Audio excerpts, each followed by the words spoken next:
Hello, Danvers. I am Greg Dolan, the Executive Director here at DCAT, and I am here to do a Danvers Daily episode with one of probably the most tireless veterans advocates in town, someone you know from Operation Troop Support, DCAT, and the president of the Danvers Veterans Council. That is one Dick Moody. Dick, thank you so much for being here.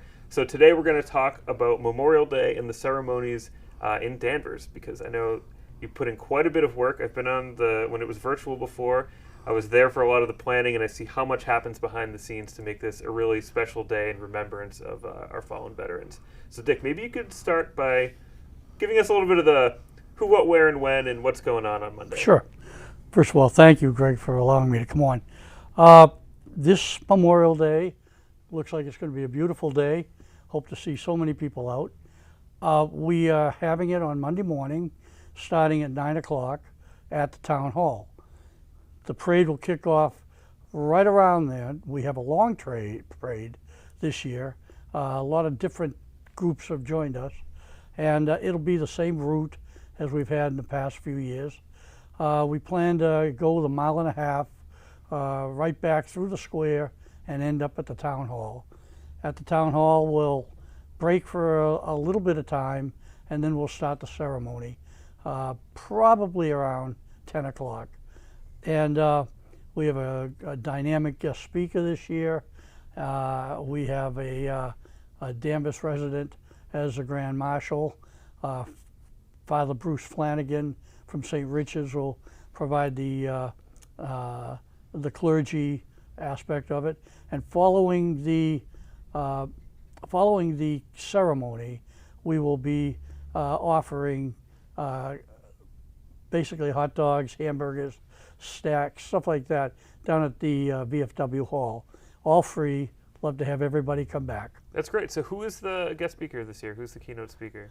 Somebody you may have heard of before. Yep. It's Jim Simon from the Danvers Fire Department, VFW, American Legion. Jim has a very interesting military background that he's going to tell us a little bit about on that day. So you don't want to miss it. Yeah, that's really great. And I know I'll say, too, that if you do happen to unfortunately have to miss it, if you're out of town or you have something going on, we will be there recording DCAT, as we always do. So you can watch it after. But I think that this is not the first year back, obviously, after the pandemic. Last year, you were in person. But it's something really powerful about being in a group of people to honor veterans and sacrifices that people made. It's worth being there in person. I don't often say this to not watch it on TV, but it is worth being there in person. So I would strongly recommend people go and check it out. And so the parade, you said, kicks off at what time? It kicks off at 9 o'clock. I would like to say that we've been working very closely with the fire department and the police. For those of you that are going to drive and come down to the town hall, you should be aware that Holton Street and Sylvan Street will be blocked off. Holton Street from Cherry Street to the Town Hall, and Sylvan Street from, I believe, Adams Street all the way down.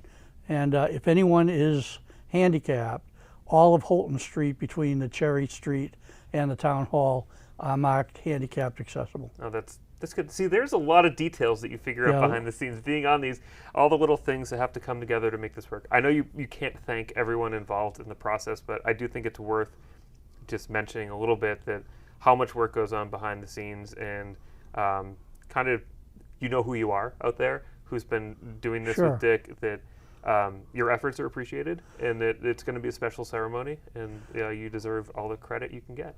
Well, I'd like to make sure that the people know who was on the Memorial Day Committee. Please.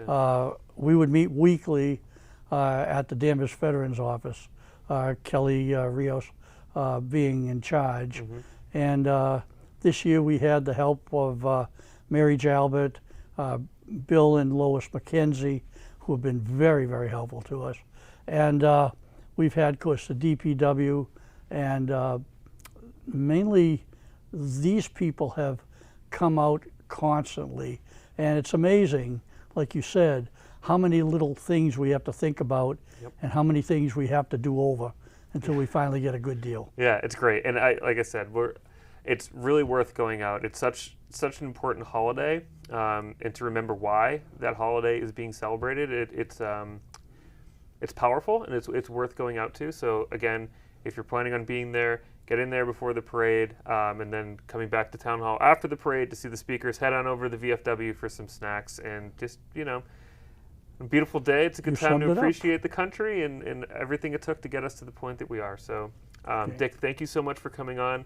I hope that people are able to come out and go on Memorial Day, and if not, at the very least, we're happy as DCAT that we can be there to film it and show it after and add it to the record of all these great ceremonies that have happened in the past. So thanks again, Dick, and we'll see you next time. This has been Danvers Daily. I am Greg Dolan. I hope you have a great day.